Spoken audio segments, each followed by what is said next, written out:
మాట ప్రాధాన్యత గురించి ఇప్పుడు మనం తెలుసుకుందాం. మన మనసులోని భావాలను, మన మెదడులోని ఆలోచనలను వ్యక్తపరిచే సాధనం మాట. అంతేకాదు, మాట మన అంతరంగాన్ని ఆవిష్కరిస్తుంది. మన మస్తిష్కంలోని ఆలోచనలను ఎదుటవారి ముందు ఆరబోస్తుంది. మొత్తం మీద మన మాట మన వ్యక్తిత్వాన్ని ఎదుటవారికి పట్టి ఇస్తుంది.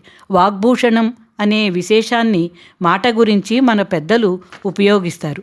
అంటే మనిషికి అలంకారంలా మాట భాషించాలని వారి భావం. అది సాధ్యమవ్వాలంటే మనం మృదువుగా, మధురంగా, అందరినీ ఆనందింపచేసేలా మాట్లాడాలి. ఎదుటవారిని మెప్పించేలా, ఒప్పించేలా మాట్లాడాలి. మన భాష కూడా అందంగా, ఆహ్లాదంగా ఉండాలి. ఇక వాగ్బాణాలు అనే మరో ప్రతికూల విశేషణం కూడా మాట గురించి వాడుకలో ఉంది. ఇది మనం అనుసరించకూడని విధానం. ఎదుటవారిని అవహేళన చేస్తూ, అవమానపరుస్తూ, మాటలతో గుచ్చుతూ, మానసిక హింసకు గురిచేస్తూ మాట్లాడే పద్ధతి ఇది. ఇలా వాగ్బాణాలు ఉపయోగించేవారిని ఎవరూ అంగీకరించరు. అందరూ దూరం పెడతారు. మన మాట మన అంతరంగంలోని భావాలకు, మన మస్తిష్కంలోని ఆలోచన తరంగాలకు ప్రతిరూపం కాబట్టి మన మాటను సంస్కరించాలి అనుకునేవారు ముందుగా మన మనస్సును స్వచ్ఛంగా ఉంచుకోవాలి. సానుకూల భావాలతో నింపుకోవాలి.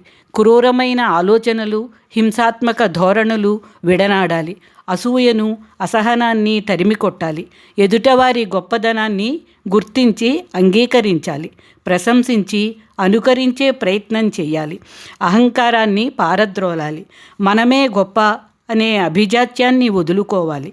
అప్పుడు శ్రేష్టమైన వ్యక్తిత్వం మన సొంతం అవుతుంది. అప్రయత్నంగానే మన మాట కూడా సంస్కరించబడుతుంది. కొందరు ఏది తోస్తే అది, సమయము సందర్భము లేకుండా మాట్లాడేస్తూ ఉంటారు. అలా కాకుండా వాక్ నియంత్రణ పాటించాలి. సుదీర్ఘంగా చెప్పకుండా క్లుప్తంగా, ప్రభావవంతంగా మాట్లాడాలి. ముందుగా మన మనసులో ఆలోచనలను క్రమబద్ధీకరించుకొని వానికి అందమైన భాషను జోడించి సూటిగా, స్పష్టంగా, సంక్షిప్తంగా, నిర్మాణాత్మకంగా మాట్లాడాలి. కొందరు వారి విషయాలు వీరి దగ్గర, వీరి విషయాలు వారి దగ్గర చెప్పి వివాదాలకు కేంద్ర బిందువుగా మారతారు. ఇది కూడని పని. కొందరు ప్రతివారి గురించి కువిమర్శలు చేస్తూ తద్వారా తమ మైలేజీ పెంచుకోవాలి అని అనుకుంటారు. ఇలా మాట్లాడేవారి నీచమైన వ్యక్తిత్వాన్ని జనం పసిగట్టేస్తారు. అందుకే మాట్లాడేటప్పుడు తస్మాత్ జాగ్రత్త.